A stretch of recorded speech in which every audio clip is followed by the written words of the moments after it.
Semana passada nós estávamos a falar sobre as várias espiritualidades e hoje nós vamos entrar na primeira disciplina, que nós chamamos de disciplina, nossa disciplina espiritual, que é a oração, não é? Para que possamos compreender, porque a oração não existe não existe um tratado, não existe uma teologia da oração, não existe uma teoria. E a oração é uma prática, é uma prática. Então, sendo uma prática, nós precisamos aprender como orar, né? É verdade que os discípulos de Jesus já pediam a ele, né? No capítulo 11 do Evangelho de Lucas, eles pediam ao Senhor, né?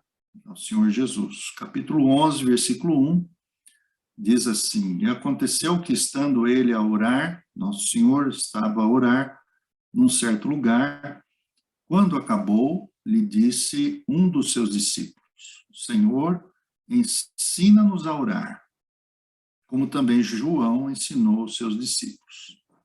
Então, a oração é algo que se aprende não apenas sozinho, mas, sobretudo, com outras pessoas.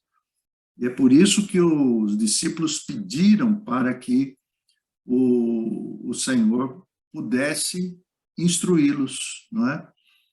Então, e nessa prática, nós somos instruídos a deixar de pensar apenas que a oração é um diálogo, como nós conversamos com o nosso vizinho, ou como uma conversa.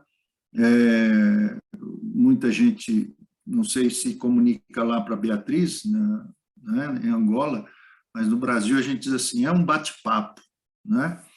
Quer dizer, não sei como é que se fala lá, uma conversa trivial, uma conversa muito simples, né? É verdade que Deus, o Senhor, enquanto é todo-poderoso, ele é extremamente simples, mas ele é também complexo. Essa diferença ou esse paradoxo, né, que muitas vezes nós não entendemos. Mas a verdade é que a oração, ela também se aprende ouvindo, vendo na verdade, aqueles que já oram devem instruir aqueles que ainda estão a aprender, e aqueles que já oram estão sempre a aprender, né? Então, a oração, ela não é um livro que você pega como uma teologia, né? Ou um livro de ciências. Então, ela vai explicar. Nós temos muita gente que escreve sobre oração, mas talvez tenhamos pouca gente que pratique a oração. A oração que, na verdade, é a oração que abre o encontro. Por isso que a oração é mais do que um diálogo, a oração é um encontro. E é esse encontro que nós queremos procurar, né? Nós queremos procurar a nos encontrar com Deus. Não sei se vocês perceberam, mas eu disse a nos encontrar com Deus. Porque Deus não está fora de nós, não é? Deus está dentro de nós. Então, se ele está dentro de nós podemos o encontrar. O problema é que nem sempre nós o encontramos, não é? Então, o que nós vamos fazer? Nós vamos voltar ao princípio. E tudo que é bom, ele deve se voltar ao princípio. Então, qual é o princípio da oração, né? nós vamos voltar na Bíblia e nós vamos aprender a ver as várias vezes que as pessoas que viveram antes de nós, elas aprenderam a viver uma vida de oração, né? Então, vamos começar, como nós dizemos, começar pelo princípio. Qual é o princípio? O princípio está, naturalmente, em Gênesis. Então, se nós formos a Gênesis, nós vamos começar a perceber como as pessoas oravam. E vamos também perceber o que elas oravam. Então, veja que existem duas palavrinhas bem importantes aí. A oração tem a ver com o que, tem a ver com o como, não é? O como tem a ver com o conteúdo das orações. E o que, ou melhor, e o como tem a ver com a forma, porque todos nós dependemos daquilo que é essência e daquilo que é forma, não é? Então, nós vamos aprender um pouco aqui. Vamos partir do princípio. Em primeiro lugar, quando nós falamos de oração, nós não percebemos que oração é um encontro, é uma comunhão, algo que já acontecia no Gênesis, antes da desobediência dos nossos primeiros pais. Então, nós vamos perceber, por exemplo, se nós formos a Gênesis capítulo 1, 2 e 3, e nós vamos perceber ali indícios, e vamos deduzir naturalmente, porque a palavra não está, não ocorre, ela não existe aqui, mas nós vamos voltar ao princípio. Em que sentido? Vamos perceber que, quanto à oração, Deus é o originador de todo e qualquer relacionamento. Então, quando pensamos em orar, nós estamos gerando dentro de nós uma expectativa de relacionamento, não é? Uma expectativa de relacionamento. Se, basicamente, orar é se comunicar, então, o que é oração? Oração é uma comunicação. O que é comunicação? É uma ação comum. Comunica-ação, é uma ação comum. Então, quando nós estamos a orar, nós estamos comunicando através de um caminho comum, de um meio comum. Deus, o Todo-Poderoso, quando ele cria os céus e a terra, ele está permitindo-se a um relacionamento.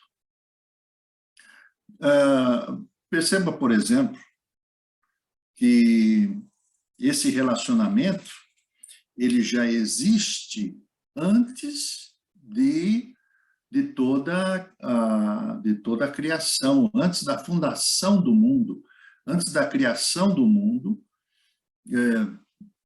O texto bíblico nos diz, João capítulo 1, versículo 1, que no princípio era o verbo, e o verbo estava com Deus. Interessante que essa palavra estava, o verbo estava com Deus, uma tradução mais fácil significa que o verbo estava para Deus. Essa palavra para Deus nem sempre é fácil de nós compreendermos, mas no original bíblico, onde o grego foi escrito, a palavra é o verbo estava para Deus, no sentido de que o verbo ele possuía uma comunicação, uma comunhão. Comunicação e comunhão têm a mesma raiz. Então, quando nós falamos que havia uma comunicação, uma comunhão. Vamos pensar, por exemplo, que havia um relacionamento entre as pessoas da Trindade. Primeira coisa. E esse relacionamento, ele acontece em torno de uma comunicação, de uma mensagem, de uma comunhão que nem sempre necessariamente se faz através do fonema, das palavras, não é? Mas, sobretudo, de vidas. Quando pensamos no Pai, no Filho e no Espírito Santo, eles vivem uma comunhão de amor, uma comunhão de realização. Não é? O que é amor? Amor, na verdade, é um relacionamento que dois seres travam, não é? Eles se comunicam em amor, eles se renunciam em favor do outro e se doam para o outro. Assim é a visão de comunhão.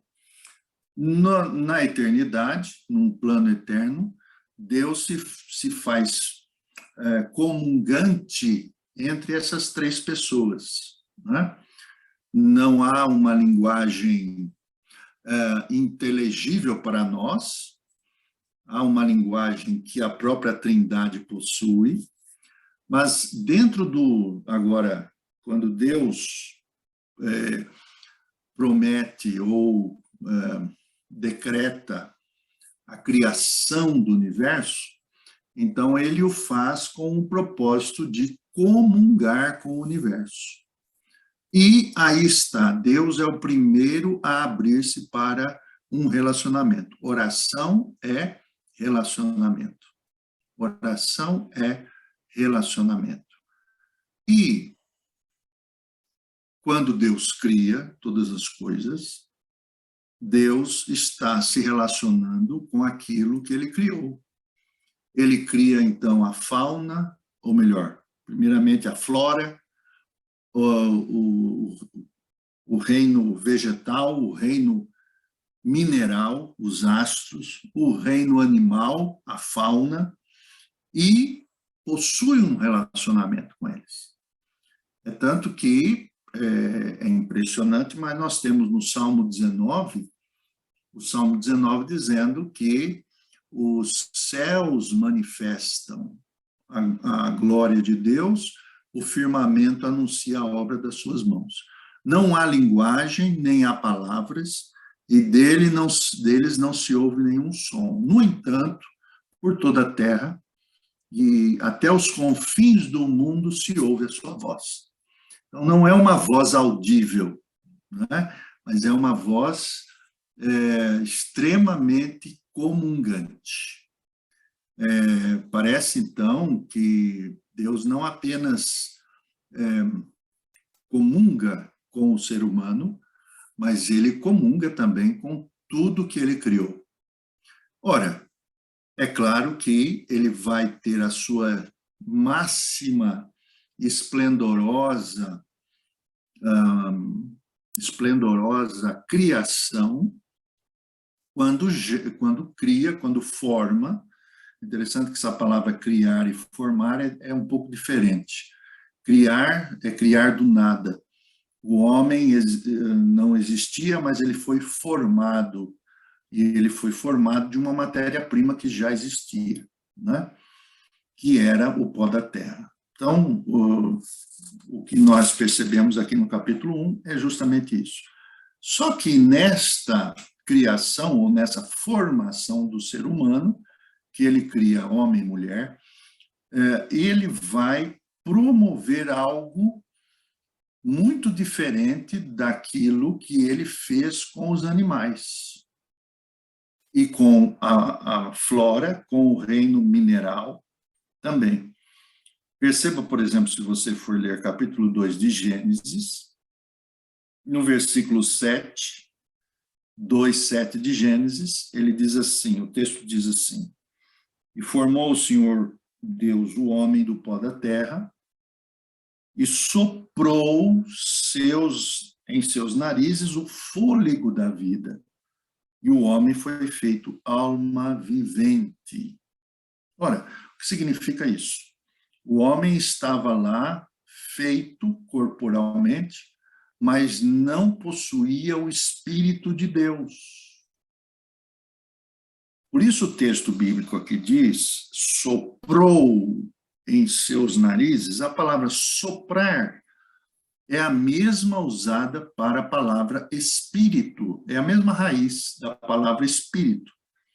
Ele soprou ou então a mesma palavra para vento, que é o espírito da vida, o fôlego da vida. E essa palavra vida não é vida biológica. Nós formos ver no contexto do texto bíblico original, é a vida espiritual. Então, a partir daí, o homem foi feito alma vivente. Ora, então significa uma coisa. O homem, ele foi feito, mas não possuía o Espírito de Deus. Para que ele pudesse ter vida aí, e não é vida biológica, é vida espiritual, que envolve a vida biológica naturalmente,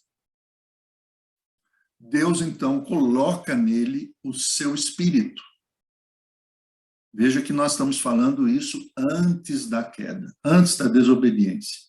Então, Deus coloca no homem o seu espírito.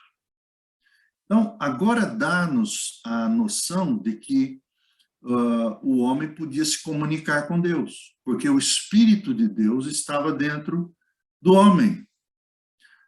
Isso significa que agora o homem ele vive num ambiente onde Deus pode descer como descia, não é? Deus pode descer no jardim do Éden, caminhar com o homem, andar com o homem, porque agora o homem tem o Espírito de Deus, o Espírito do seu Criador, e então a oração ela é contínua, é uma oração contínua, porque o Espírito de Deus está nele. É tanto que é interessante, no capítulo 3, quando o homem desobedece, a mulher e o homem desobedecem, eles tomam uma decisão de se esconder de Deus. Eles se escondem de Deus porque já o Espírito de Deus já não estava mais neles. Veja só, o Espírito havia saído, retirado deles. Por isso, então, eles sentem medo de Deus. Eles se escondem, têm vergonha, porque agora eles percebem nuances, eles percebem diferenças, mas, ao mesmo, muito mais do que isso, eles têm terror, medo de Deus. E é justamente aí, quando eles desobedecem, é que o Espírito de Deus não está mais presente em Adão e Eva no casal. Isso significa que antes, enquanto fiéis, enquanto dentro da obediência, eles podiam manifestar a sua comunhão com Deus. Ora, o que é a oração? A oração é, na verdade, esse aspecto, o aspecto da comunhão. E é uma comunhão que não precisa necessariamente ter palavras, conter palavras, não é? Por exemplo, quando nós comungamos, o casal comunga, vive a sua realidade, nem a mulher nem o homem, dependendo da sua experiência de vida, nem a mulher nem o homem precisam dizer uma palavra para eles se entenderem. A oração caminha mais ou menos, é claro, de um modo muito grosseiro, a oração caminha por essa linha, né? Então, perceba que quando o homem desobedeceu, ele acaba por ser expulso do Éden. Por que ele é expulso fisicamente do Éden? Porque ele já estava morto. Quer dizer, ele já não possuía mais o Espírito de Deus dentro dele.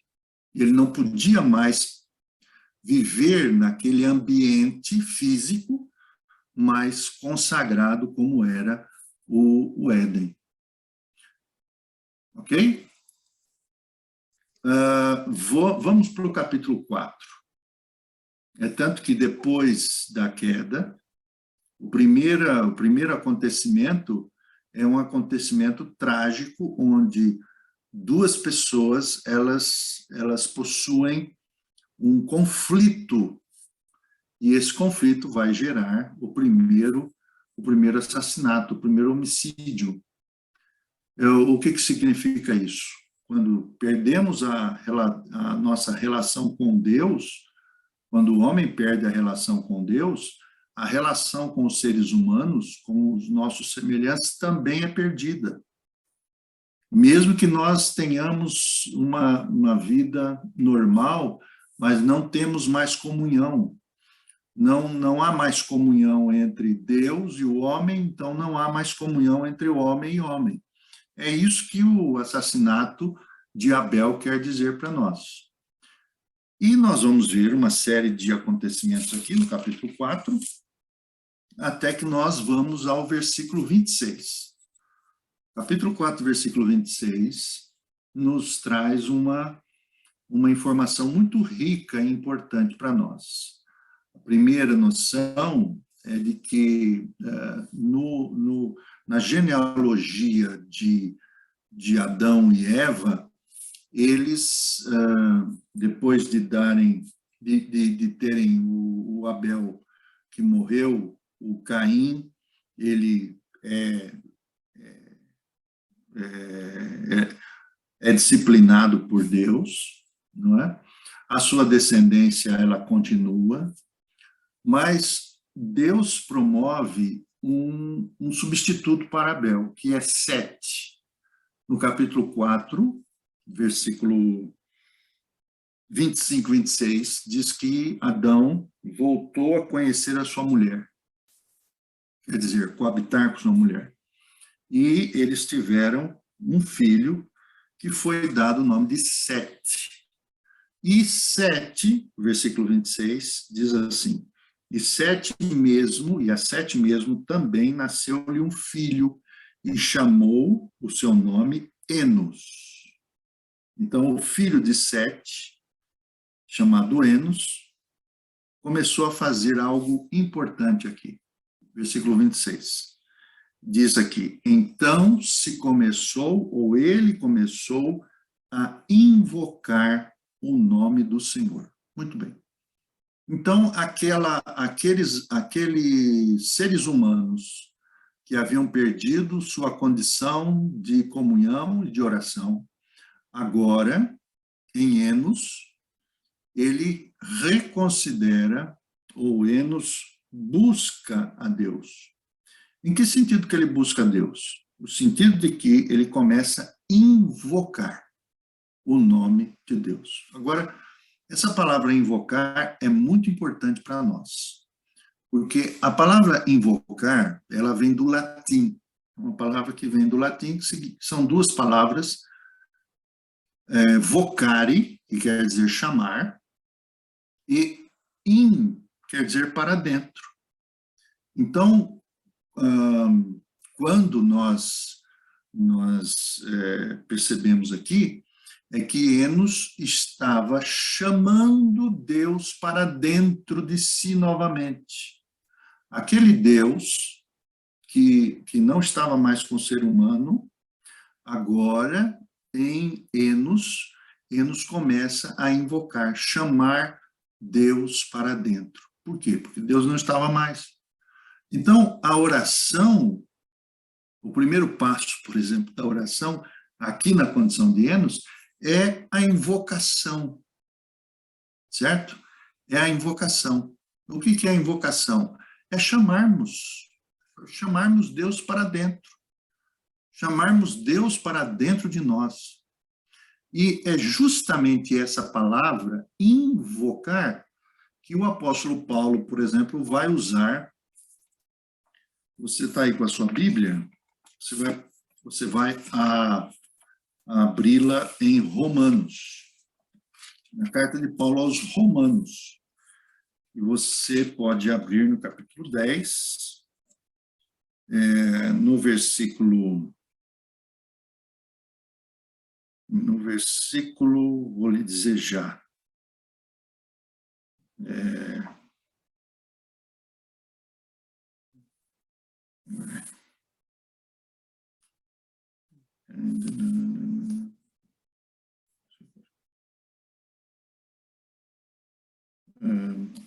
O versículo 12, por exemplo,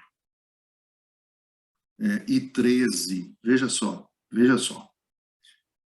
O texto bíblico diz assim, Romanos 10, 12, que diz assim: porquanto não há diferença entre judeu e grego, porque um mesmo é Senhor de todos, rico para com todos os que o invocam.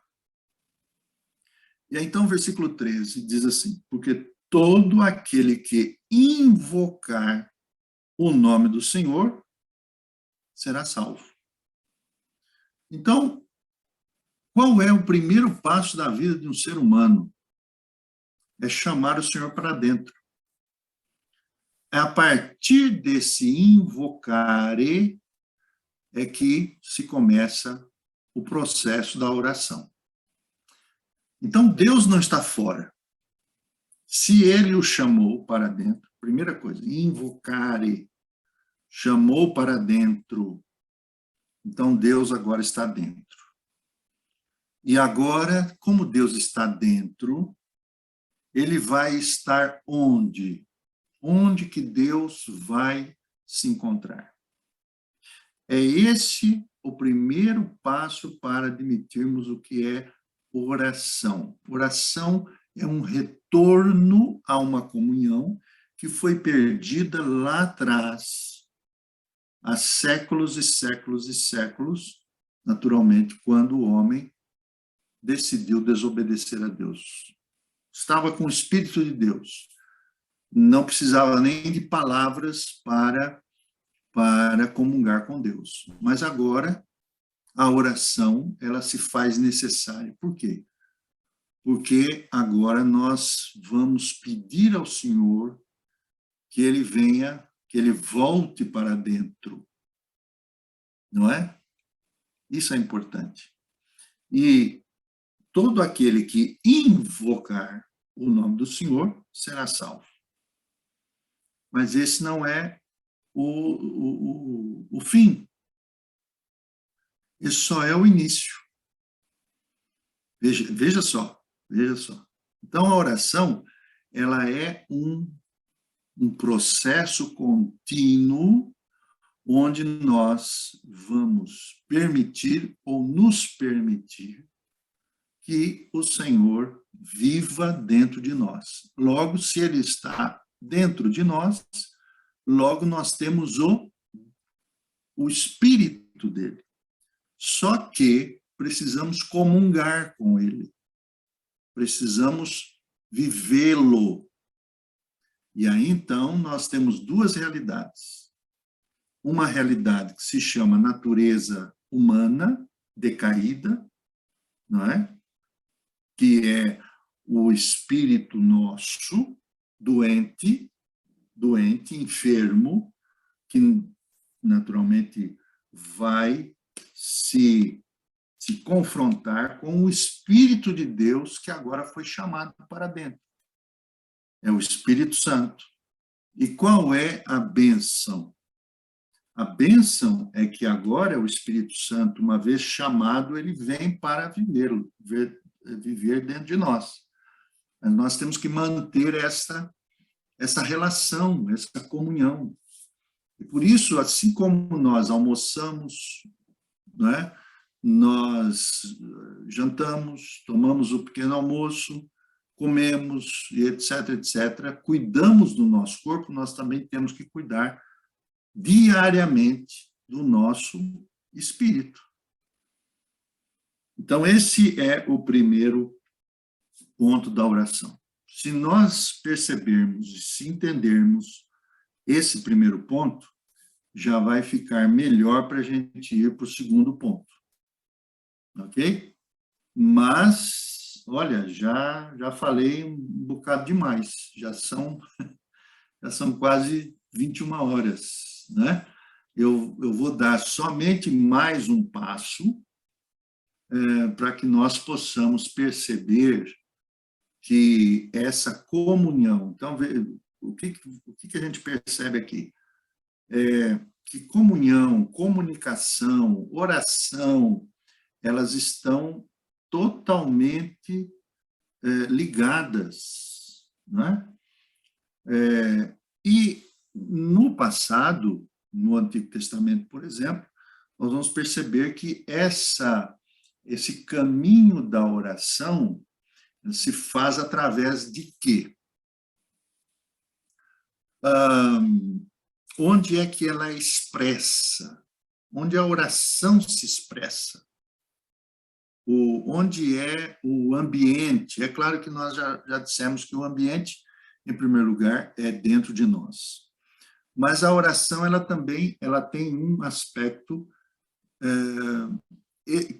onde nós expressamos, justamente até porque as palavras que usamos, os ritos, por exemplo, nós vamos perceber que Deus, na sua soberania, nos seus mandatos, ele vai usar, ou se permitir, né, a que o ser humano ele possa usar de rituais, cerimônias, para que a sua comunhão ela encontre parâmetros. Por que nós usamos, por exemplo, a voz, ou por que nós usamos a leitura, ou por que nós usamos determinados atos na nossa oração ou nos nossos cultos? Por quê? Porque isso faz parte didática. Isso é uma didática que Deus promoveu durante toda a existência da própria Escritura.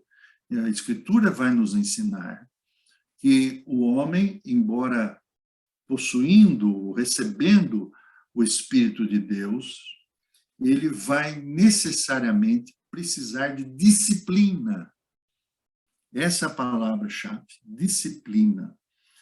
E como é que essa disciplina acontece? Essa disciplina acontece através de tudo aquilo que nós nos percebemos como seres humanos, no nosso dia a dia, no nosso calendário.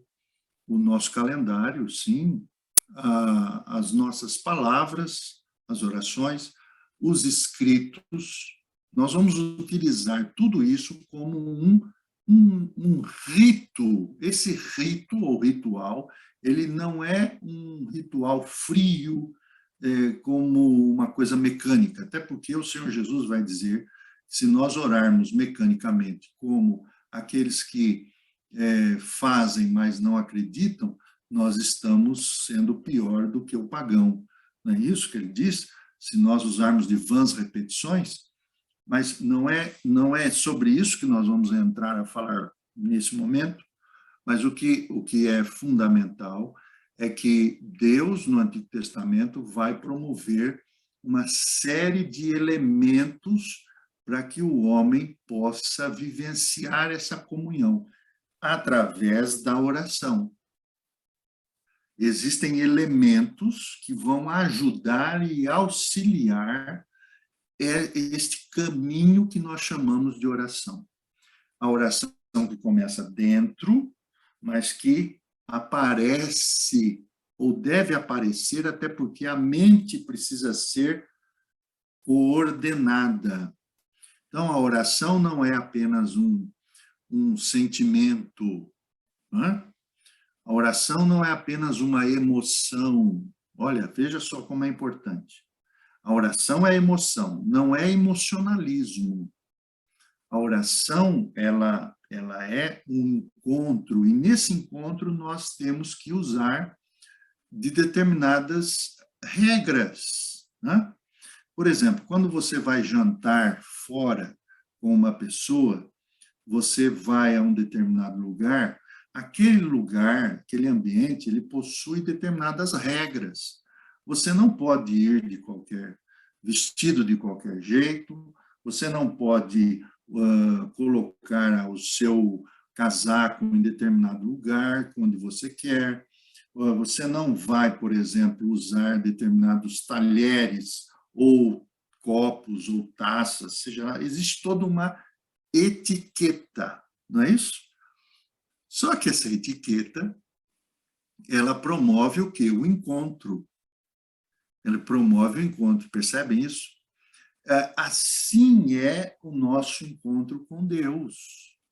Nós precisamos dessas limitações para que nós possamos nos encontrar com o Senhor. Por quê? Eu não sei se você já teve essa experiência, mas eu já tive essa experiência. Por exemplo, quando eu começo a vivenciar, praticar minha oração sem determinados parâmetros, a minha mente pode divagar, não é? Quem já não dormiu orando, não é? Né? Por quê? Porque nós não utilizamos determinados parâmetros. E os parâmetros que são inseridos nas escrituras, eles são colocados, eles são usados para ensinarem o povo de Deus a orar, ensinarem a mim e a você a orar. Então, a oração que começa no coração possui uma expressão, e essa expressão, ela deve ser levada muito a sério, porque nós não estamos nos encontrando com o nosso vizinho, não é? Eu gostei muito dessa frase, uma frase que eu li tempos atrás, dizendo que, por exemplo, hoje, uma multidão de pessoas acha que Deus é o amigão cósmico, não é? Quer dizer, Deus é o amigão cósmico. Então, como ele é um amigão, ele recebe tudo, ele aceita tudo. Não é bem assim, pelo contrário, não é?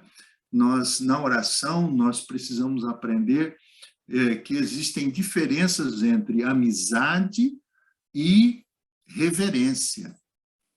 Não quer dizer que Deus ele é amigo, por ser tão amigo, não quer dizer que ele é uma pessoa, um bonachão, né, como nós dizemos, um Deus que aceita tudo de qualquer maneira, de qualquer jeito. Não. Muita gente diz, não, ele quer o teu coração. Sim, ele quer o meu coração, mas nesse querer é bem diferente de se aprofundar em comunhão com ele. Portanto, eu acho que hoje nós vamos ficar por aqui. Nós percebemos a importância da oração desde o início. É claro que nós temos aí um caminho para ser trilhado, porque nós estamos falando da disciplina da oração. A oração é uma disciplina, além de ser um encontro, mas é uma disciplina para nós. E nós precisamos saber usar a oração e viver, porque a oração é apenas o meio pelo qual nós queremos comungar com o Espírito de Deus que está dentro de nós. Mas o apóstolo Paulo fala que a carne milita contra o Espírito dentro de nós.